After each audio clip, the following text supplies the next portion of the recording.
అవునా కదా? వాళ్ళు ఇలా ఉన్నారు, వీళ్ళు ఇలా ఉన్నారు, నీకెందుకు? నీకేమవసరం? నువ్వు ఎలా ఉన్నావు చూసుకో, నీ పిల్లలు ఎలా ఉన్నావు చూసుకో, చాలు. ఎవరో గురించి నీకేమవసరం? నువ్వు విత్తు. ఏం విత్తాలి? యేసయ్యను గురించి విత్తు. హల్లెలూయా, హల్లెలూయా. ఆ ఆకలి నీకు ఉండాలి, ఆకలి ఉండాలి. సువార్తను ప్రకటించాలి, ఒక ఆత్మని మందిరానికే తీసుకురావాలి, ఒక ఆత్మని యేసయ్య దగ్గరికి తీసుకురావాలి అన్న ఆ ఆకలి యేసు నామములో ఉండును గాక, యేసు నామములో దయచేయును గాక. హల్లెలూయా. కనుక ప్రియమైన వాళ్ళ ఆయన చూడండి, క్రీస్తు నామము ఎరగని చోట్ల సువార్తను ప్రకటింపవలనని మిక్కిలి ఆశ గలవాడనై ఉండి అలాగున ప్రకటించి తిని. ఎంతగా నీకు ఆకలి అనేది ఉంటుందో అంతగా అలాగున చేస్తానే ఉంటావు.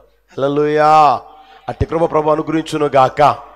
నిశ్చయముగా ప్రియమైన వాళ్ళరా, సువార్తను ప్రకటించాలనే ఆకలి మనందరికీ ఉండును గాక.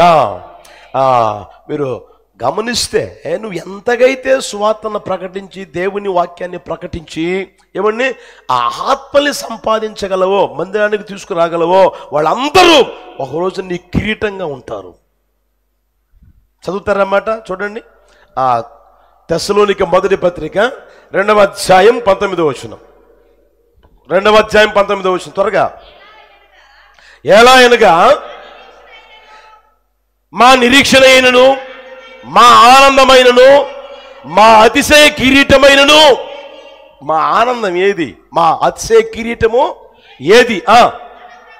మన ప్రభువైన యేసుక్రీస్తు యొక్క రాకడ యందు ఆయన ఎదుట మీరే కదా, నిశ్చయముగా మీరే మా మహిమయు ఆనందమును అయి ఉన్నారు. ఒక రోజున ప్రియమైన వాళ్ళరా, ఏమండి నీ ద్వారా ఎవరెవరైతే రక్షించబడ్డారో, యేసుని తెలుసుకున్నారో వాళ్ళందరూ నీ కిరీటంగా మార్చబడుదురు గాక. హల్లెలూయా. వాళ్ళు నీ ఆనందానికి, నీ మహిమకు కారణంగా ఉందురు గాక. కనుక నువ్వు ఉన్న ఇంట్లో, నువ్వు ఉన్న ఆ ప్రాంతం ఉంటుంది కదా, ఆ ప్రాంతం ఉంటుంది కదా, అది చిన్న పల్లెటూరా లేకపోతే పట్టమా లేకపోతే ఇంకొకటి ఏదైనా కానీ ఆ ప్రాంతం నువ్వేం చేయాలని, నువ్వు చేతనైన కాడికి నువ్వు స్వార్థను ప్రకటించుదువుగాక. హల్లెలూయా. మొన్న శుక్రవారం రోజు అనుకుంటా ప్రార్థన చేయడానికి పోయా, రమ్మంటే ప్రార్థన చేయడానికి పోయా. వాళ్ళు ఒక ఇల్లు లాంటివి తీసుకున్నారు, అక్కడ ట్యూషన్ చెప్పుకుంటూ ఉంటారు. ట్యూషన్ చెప్పుకుంటా ఉన్న ఆ స్థితి అనమాట. అక్కడ చూస్తే ప్రియమైన వాళ్ళరా, అది వాస్తవంగా దేవుని బిడ్డలు ఉండే ఏరియా కాదు అది. ఎందుకంటే మన వాళ్ళు కూడా ఉన్నారు అక్కడ, మందిరానికి వచ్చే వాళ్ళు ఉన్నారు. దేవుని బిడ్డలు ఉండే ఏరియా కాదు, అంతా హిందూస్ ఉండే ఏరియా. అక్కడ బాడుకు తీసుకొని అక్కడ ప్రియమైన వాళ్ళరా ఆ ట్యూషన్ నడుపుకుంటూ ఉంటే ఏమండి, ఇటు చూస్తే వాక్యం కనపడుతుంది, ఇటు చూస్తే వాక్యం కనపడుతుంది, ఇటు చూస్తే వాక్యం కనపడుతూ ఉంది. ఆ తర్వాత వచ్చిన పిల్లలకు కూడా బైబిల్ ఇచ్చి బైబిల్ చదివిస్తూ ఉన్నారు. నాకు ఎంత ఆనందం అనిపించిందో. ట్యూషన్ చెప్పుకునే చోట అర్థమవుతుందా? వ్యాపారం చేసే చోట నువ్వేం చేయగలుగుతున్నావు? వాళ్ళు ఏమన్నా చూస్తే కొట్టుకు రారేమో, బేరం జరగదేమో, వ్యాపారము జరగదేమో అన్న ఆ పరిస్థితులు నీకుంటే నీ ద్వారా దేవుని నామం మహింపరచబడుతుందా? నీ ద్వారా ఒక ఆత్మ రక్షించబడుతుందా?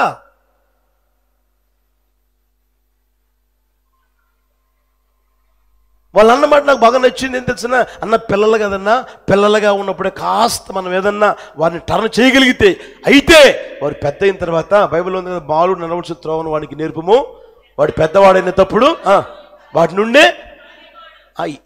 ఎంత ఆశ ఉంది, ఎంత ఆకలి ఉంది, ఎంత దాహం ఉంది అనిపించింది ప్రియమైన వాళ్ళరా. అర్థమవుతుందా? ఓ హిందూ కుటుంబంలో రక్షించబడ్డారు, వాళ్ళు మందిరానికి వస్తున్నారు.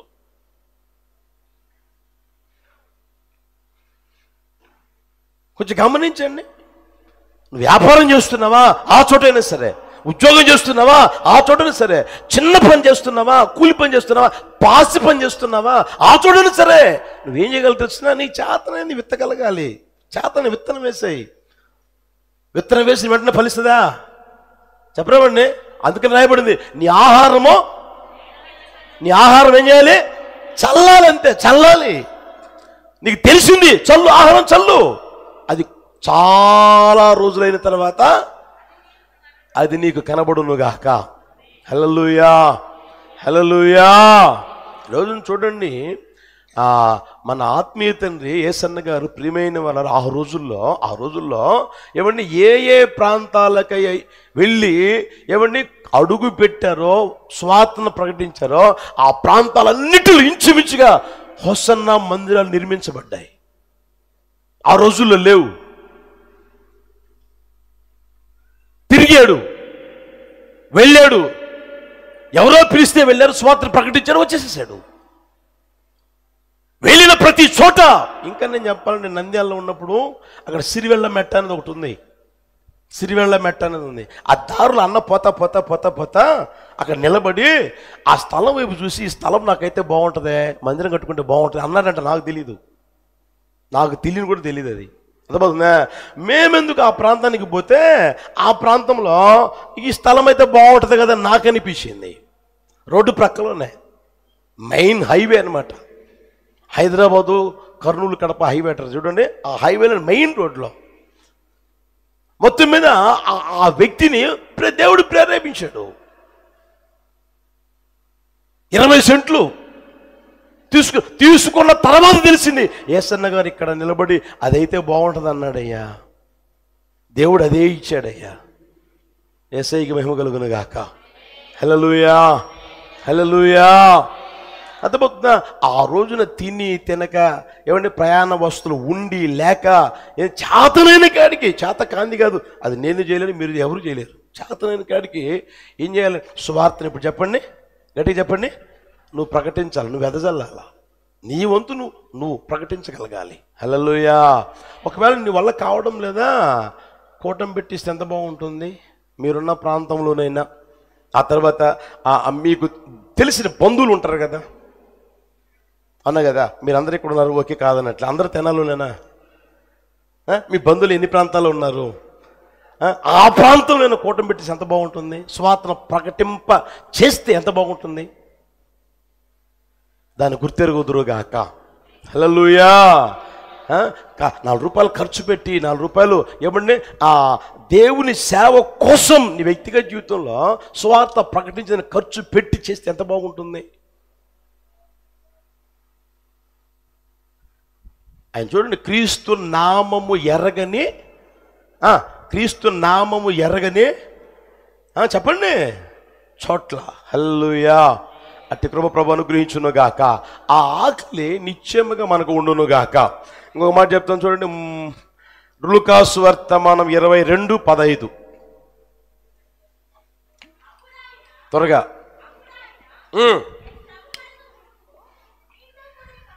నేను శ్రమ పడక మునుపు, అందరు చదవండి అన్నమాట, నేను శ్రమ పడక మునుపు మీతో కూడా ఈ పస్కాను భుజింపవలెనని మిక్కిలి ఆశపడ్డాడంట యేసయ్య. మిక్కిలి ఆకలిగా ఉన్నాడు. దేనికి తెలిసిన? ఆ రోజుల్లో అందరూ ఉన్నప్పుడు ప్రియమైన వారు మీతో, ఆయన శిష్యులతో, అదే ప్రభురాత్రి భోజనము అంటారు. పస్కాను భుజింపవలనని మిక్కిలి ఆకలి కొనుచున్నాను అంటాడు ప్రియమైన వాళ్ళరా. హల్లెలూయా. ప్రభురాత్రి భోజనములో పాలు పొందాలని, వాళ్ళతో కలిసి తినాలని ఏమండి ఆ రోజు తర్వాత ఇక మరలా ఏమండి యేసు ప్రభు తినేది లేదు. అర్థమవుతుందా? మరలా మీతో చేరి నేను భుజించేంత వరకు అంటాడు ప్రియమైన వాళ్ళరా. అర్థమవుతుందా? ఆయన ఎంత ఆశ ఉందో చూడండి, పస్కాను భుజించాలని. ఈ రోజున మన పస్కా ఎవరైనా నజరేయుడైనా యేసయ్య ఈ లోకానికి వచ్చి పస్కా పశువులాగా వధించబడ్డాడు. పస్కా గొర్రె పిల్లలాగా వధించబడ్డాడు ప్రియమైన వాళ్ళరా. ఆ నలగొట్టబడిన శరీరం, కార్చిన ఆ రక్తం నువ్వేం చేయగలగాలి అంటే తిని పానము చేయగలగాలి అన్న ఆ ఆకలి నీకు ఉండునుగాక. హల్లెలూయా, హల్లెలూయా. ప్రభురాత్రి భోజనంలో ఏమండి సంస్కార ఆరాధనలో పాలు పొందాలనే ఆకలి నీకు ఉండగలగాలి. ఈరోజు చూడండి, మందిరానికి వస్తూ ఉన్నారు, ఏమండి ఆ సమయం ఏమండి అయిపోయిందా, ప్రార్థన అయిపోయిందా, వెంటనే ఒక గుంపు వెళ్ళిపోద్ది అనమాట, కిందకి వెళ్ళిపోతుంది. బండ్లు ఉంటే బండ్ల మీద పోతూ ఉంటారు, ఆ తర్వాత ప్రార్థన చేసుకుని పోదాం అనుకుంటే కొంచెంసేపు ఉండి ప్రార్థన చేసుకుని పోతూ ఉంటారు. అర్థమవుతుందా? మరి నీకు ఆశ ఉందా,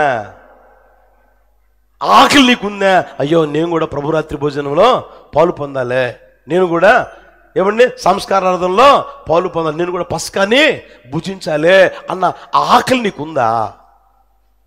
ఆ ఆకలి నీకుంటే ఏం చేస్తావు? మారు మనసు పొందుతావు. మారు మనసు పొందిన నీవు బాప్తిస్మాన్ని పొందుతావు. నమ్మకంగా బ్రతకాలని ఆశ ఉంటుంది, యథార్థంగా జీవించాలని ఆ కోరిక ఉంటుంది, కలంకం లేని జీవితం, నిష్కలంకమైన జీవితం జీవించాలనే ఆ తపన నీకుంటుంది, ఆకలి నీకుంటుంది ప్రియమైన వారు. ఎందుకంటే సంస్కారార్థంలో మంచి మనస్సాక్షి కలిగి నేను పాలు పొందాలి అని నువ్వు ఆశపడతా ఉంటావు కనుక. అర్థమవుతుందా? రావడం చెప్పండి, మొదటి వారం చూడండి, ఆమేన్ అన్నామో లేదో, వరుస కూర్చుంటారు, సగం మంది కిందకి పోతా ఉంటారు. మరి ఎంతకాలంగా మందిరానికి వస్తున్నావు? మారు మనసు పొందేది లేదా? బాప్తిసం పొందేది లేదా?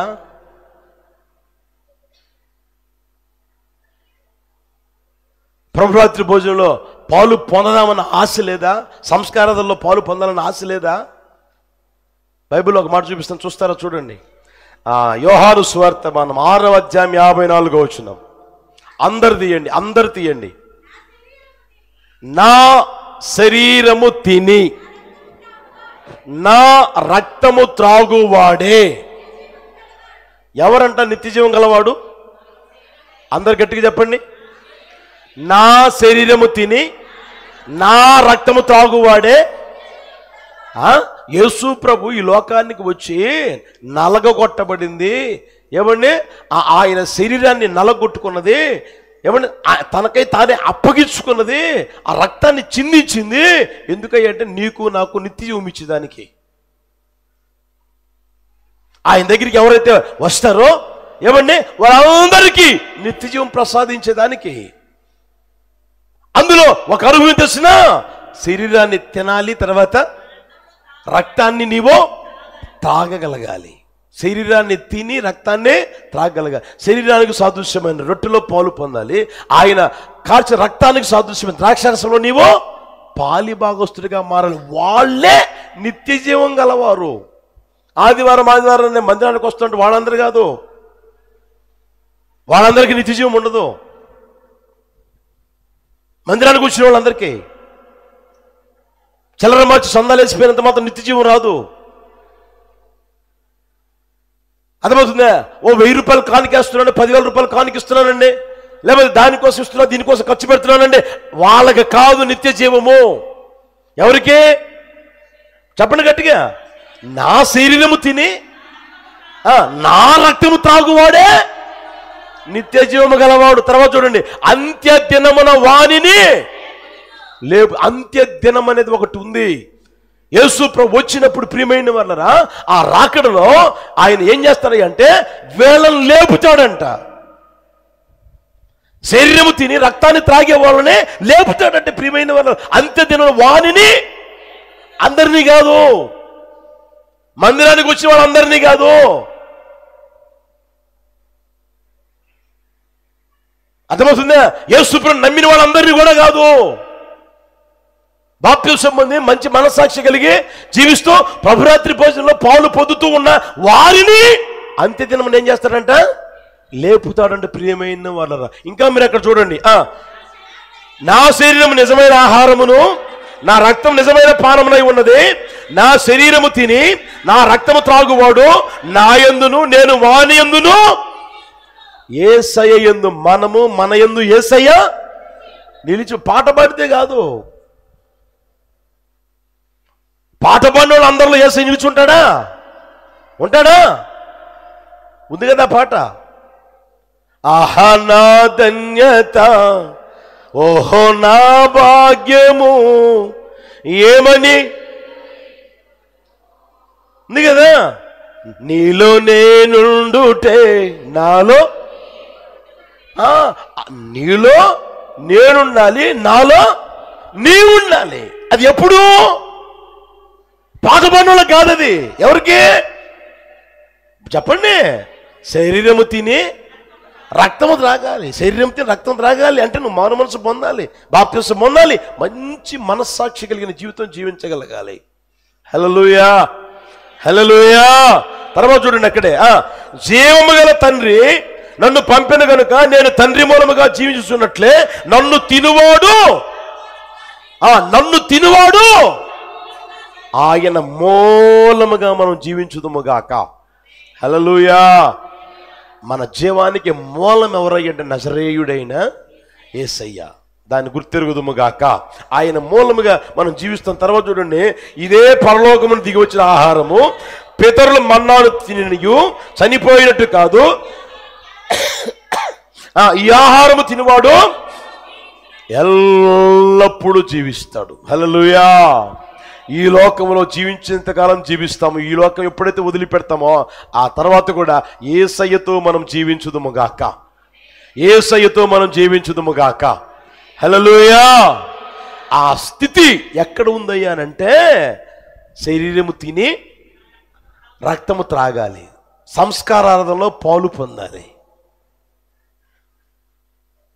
అర్థమవుతుందా? ఆకలి నీకు ఉండగలగాలి, ఆకలి నీకు ఉండగలగాలి, సంస్కారంలో నేను పాలు పొందాలని ఆ తపన నీకు ఉండగలగాలి. ప్రియమైన వాళ్ళరా, యేసు ప్రభు కూడా చూడండి, మీ శ్రమ పడక మునుపు మీతో ఈ పస్కాను భుజించవలని నాకు ఆశ ఉంది, ఆకలి గుని ఉన్నాను అంటాడు. ప్రియమైన వాళ్ళరా, ఎందుకు తెచ్చినా అది మనకి ఇవ్వాలి అని ఆయన మనకి మాదిరి చూపించాడు. ఒకసారి గుర్తెరుగుదురుగాక. ఇంకా వస్తా పోతా మందిరానికి ఉండకూడదు. ప్రియమైన వాళ్ళరా, మందిరంలో అడుగుపెట్టే ప్రతి ఒక్కరూ సంస్కారాధనలో పాలు పొందేవారిగా ప్రభు చేయునుగాక. హల్లెలూయా. సంస్కారాధన అంటే అందరూ పంతులుగా తెచ్చి ఏమండి కూర్చోగలిగిన స్థితిని ప్రభు కలుగు చేయాలి. ఒక గుంపు కిందకు పోవడం కాదు అవసరమైంది, ఒక గుంపు పక్కకు పోవడం కాదు అవసరమైంది.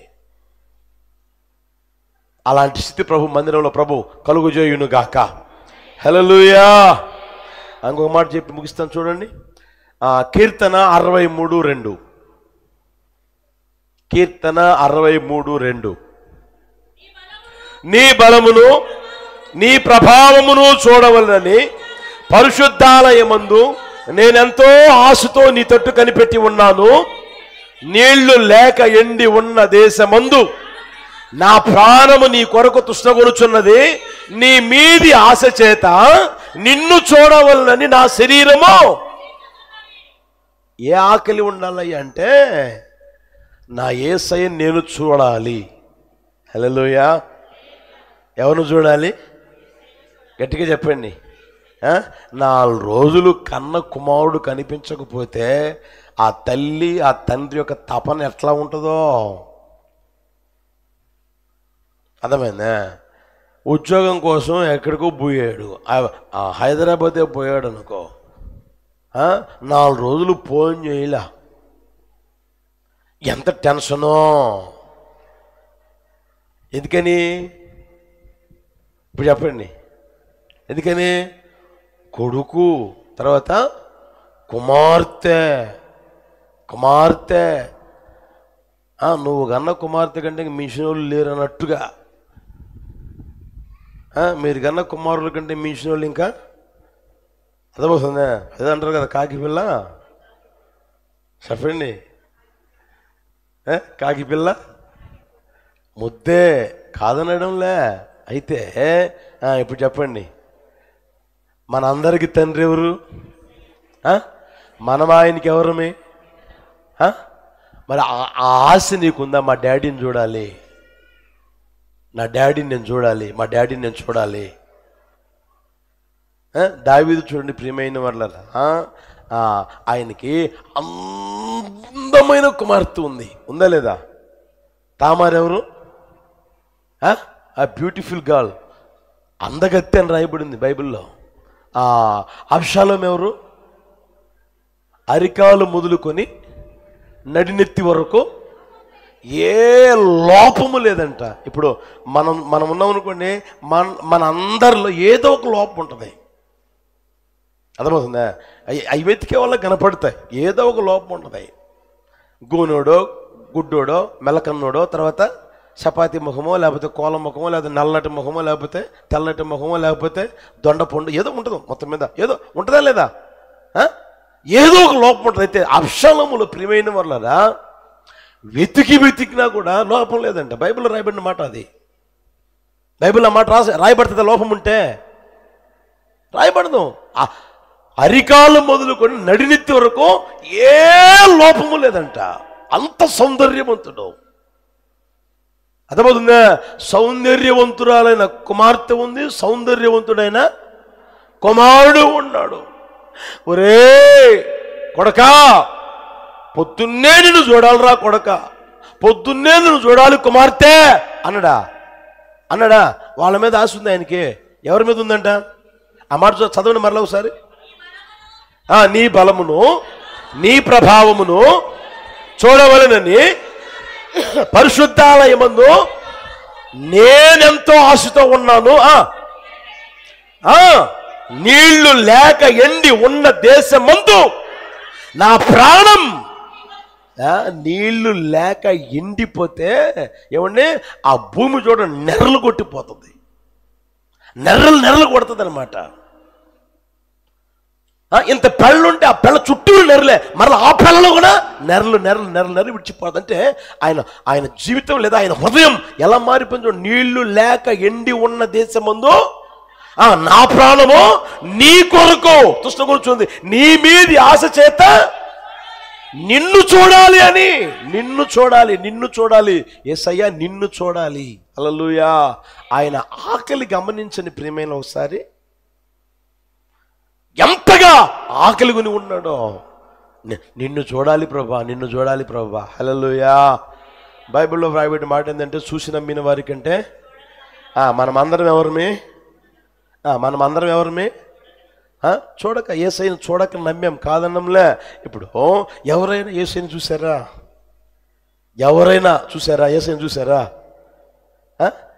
ఎలా? ఇప్పుడు నేను ఉన్నాను అనుకోండి, శరీర సంబంధంగా మీకు కనిపిస్తా ఉన్నా. అలాగే యేసయ్యను చూసారా? ఎవరు చూడలా. అయితే ఒక రోజున నా యేసయ్యని నేను చూస్తా.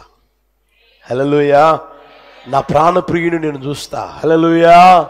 నా ప్రాణేశ్వరుణ్ణి నేను చూస్తా. ఆయన ధవలవర్ణుడు, రత్నవర్ణుడు, 10,000 మందిలో అతికాంక్షను ఎవరు సమీపించిన తేజస్సులో ఆయన మాత్రమే వసిస్తూ ఉన్న దేవుడు. ప్రియమైన వాళ్ళరా, మహాగణుడు, మహోన్నతుడు, నిత్య నివాసి అయిన వాడు, శాశ్వత కాలం మొదలుకొని శాశ్వత కాలం వరకు ఉన్నవాడు, ఆ గొప్ప దేవుణ్ణి ఏమండి దేవునిగా కాకుండా ఏమండి మనం ఎలా చూడగలగా? మా డాడీ. ఎవరైనా చెప్పండి గట్టిగా, నా డాడీ, నా తండ్రి. హల్లెలూయా. నా మట్టుకు చూడండి. నా మాట 19వ అధ్యాయం తీయండి. యోబు పుస్తకం 19వ అధ్యాయం తీయండి త్వరగా. యోబు పుస్తకం 19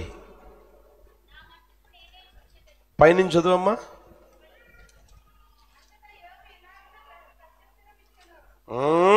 25 అందరూ చదవండి.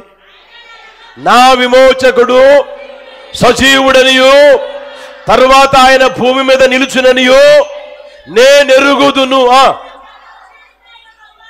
ఈలాగు నా చర్మము చీకిపోయిన తరువాత శరీరముతో నేను దేవుని చూచెదను.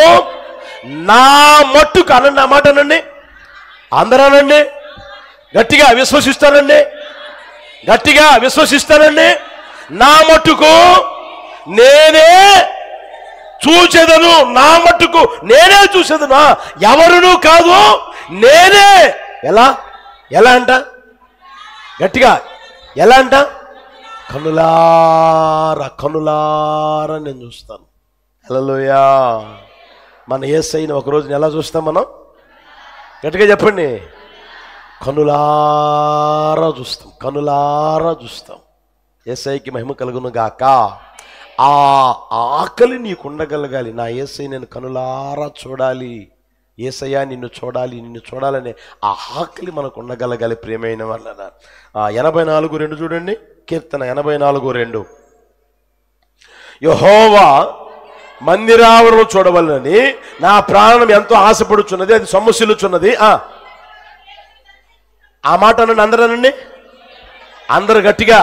జీవము గల దేవుని దర్శించుటకు నా హృదయమును నా శరీరమును ఆనందముతో కేకలు వేస్తుంది. అంటే నా హృదయం నా శరీరం ఆనందముతో కేకలు వేస్తుంది. ఎందుకో జీవము గల దేవుని చూడాలి, జీవము గల దేవుని దర్శించి, జీవము గల దేవుని చూసేదానికి. హల్లెలూయా. మన యేసయ్య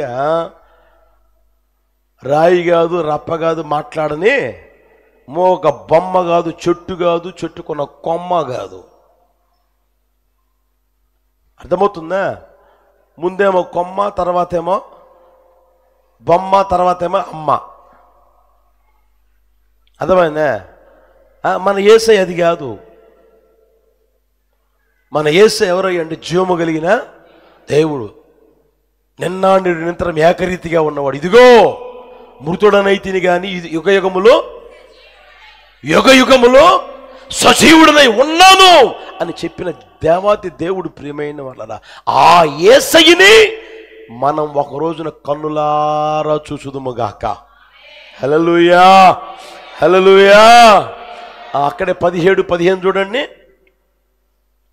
17-15. నేనైతే నీతి గలవాడనై నీ ముఖ దర్శనము చేసేదను, నేను మేల్కొని నీ స్వరూప దర్శనముతో నా ఆశను తీర్చుకొందును. 11:7. యెహోవా నీతిమంతుడు, ఆయన నీతిని ప్రేమించువాడు, యథార్థవంతులు ఆయన ముఖ దర్శనం. ఏ దర్శనం చేస్తారంట? ఆయన ముఖ దర్శనం. యేసయ్యకి మహిమ కలుగును గాక. హల్లెలూయా. ఒక రోజున నా యేసయ్య నేను కన్నులారా చూస్తా, ఆయన ముఖాన్ని దర్శనం నేను చేస్తా అనే ఆ ఆకలి నీకు ఉండగలగాలి. ఎంతగైతే ఆకలి నీకుంటుందో అలాగే జీవితాన్ని నీవు నడిపించుకుంటా వస్తా. అలాగే నీ జీవితాన్ని ఏమండి ఆ ప్రవర్తన అటు ఇటు లేకుండా ప్రవర్తిస్తా వస్తూ ఉంటావు. అట్టి కృప ప్రభు దయచేయును గాక. హల్లెలూయా. యేసయ్యను చూడాలనే ఆ ఆకలి ప్రియమైన వలన అది నిజమైన ఆకలి. అర్థమవుతుందా? కనుక ఆ నిజమైన ఆకలి నిశ్చయముగా ఒక్కొక్కరు కలిగి ఉందురుగాక. హల్లెలూయా. ఆయన ముఖ దర్శనం చేయుదురు అనే ఆ వాగ్దానమును ఒక రోజున మనం స్వతంత్రించుకుంటాం.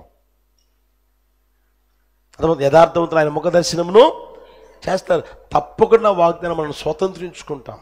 ఎప్పుడు తెలిసినా ఆ ఆకలి నీకు ఉంటే, ఆ ఆకలి నీకు ఉండగలిగితే. హల్లెలూయా. కనుక నిశ్చయముగా ఆ ఆకలితో ప్రభు నింపి నడుపును గాక. ఇప్పుడు చెప్పండి, ఏ ఆకలి మనకు ఉండాలి? చెప్పండి. ఫలాలు, నేను ఫలాలు ఫలించాలి అనే ఆకలి ఉండాలి. తర్వాత స్వార్థను ప్రకటించాలి. ఏ విధము చేతనైనా సరే ఒక ఆత్మని నువ్వు రక్షించగలగాలి, ఒక ఆత్మను మందిరానికి తీసుకురాగలగాలి, ఒక ఆత్మని. హల్లెలూయా. అర్థమవుతుందా? ఇప్పటికీ నువ్వు ఒకసారి ప్రశ్న వేసుకో, నా ద్వారా ఒక్కరైనా రక్షించబడ్డారా? ఒక్కరినైనా నేను మందిరానికి తీసుకురాగలిగాను? ఒక్కరినైనా యేసయ్య దగ్గరికి తీసుకురాగలిగానా?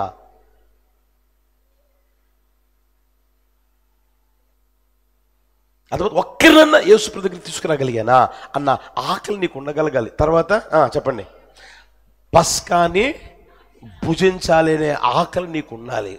ప్రభురాత్రి భోజనంలో నేను పాలు పొందాలి ఆకలి నీకు ఉండగలగాలి. తర్వాత చెప్పండి. యేసయ్యని నేను కనులారా చూడాలి, ఆకలి నీకు ఉండగలగాలి. నిశ్చయముగా ఆయన తృప్తిపరచును గాక.